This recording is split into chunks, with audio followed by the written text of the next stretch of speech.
Chers enfants et chers ados, comment allez-vous? Je sais que vous êtes prêts à découvrir un nouveau lien avec l'Éternel. Notre méditation a pour titre « Des frères et sœurs de sang ou de cœur ». Alors dites-moi, aimez-vous passer du temps avec des personnes que vous appréciez? Ah ouais, carrément. Passer du temps avec des personnes que j'apprécie, c'est trop bien.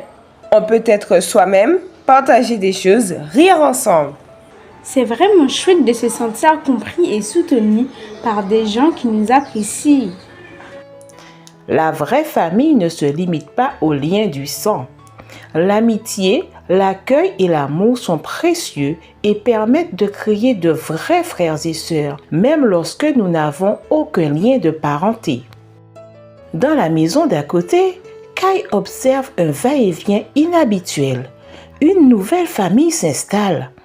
En apercevant un petit vélo, 2 moyens et un grand, il devine qu'il y a 4 enfants. Quelle chance! Lui, il est enfant unique. Un peu plus tard dans l'après-midi, Kai ne tarda pas à se lier d'amitié avec ses nouveaux voisins. « Tu viens prendre le goûter avec nous cet après-midi? Maman et papa ont dit que c'était possible. » « Je vais d'abord demander l'autorisation à mes parents, répondit-il. Les parents de Kai acceptèrent.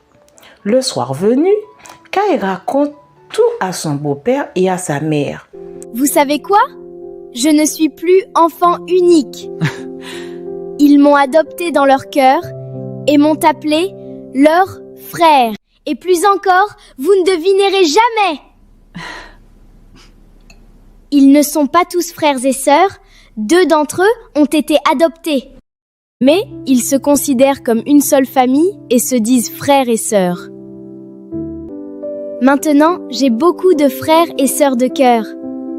C'est trop génial! La Bible regorge de récits de sœurs et de frères de sang et de cœur. En connaissez-vous?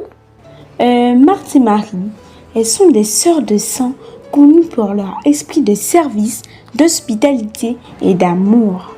Elles ont même accueilli Jésus et l'ont même adopté comme leur frère. Jonathan et David peuvent être appelés des frères de cœur. Eh oui, une profonde amitié unit ces 2 jeunes hommes, au point que David aime Jonathan comme son propre frère. Cela montre que l'amour et la loyauté créent des liens durables. Le lien entre Jésus et ses disciples est un bel exemple de fraternité, car Jésus élargit la notion de famille en disant dans le livre de Matthieu 12 au verset 50 « Quiconque fait la volonté de mon Père qui est dans les cieux, celui-là est mon frère, ma sœur et ma mère. » Kai apprit que l'amitié sincère peut créer une famille de cœur.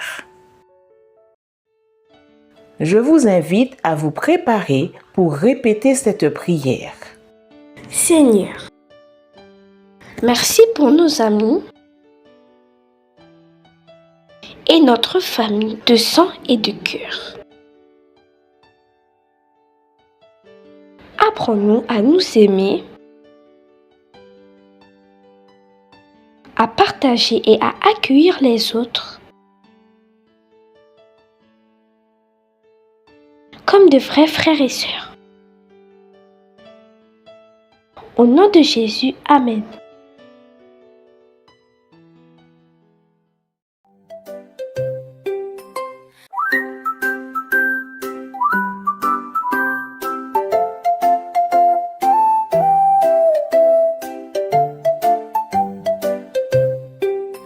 Main dans la main, on court, on joue, on rit, on saute partout. Mon meilleur ami, c'est toi, avec toi, tout va bien pour moi. Un câlin, un sourire, ça fait du bien, ça fait plaisir. Toi et moi, c'est pour toujours. L'amitié, c'est de l'amour.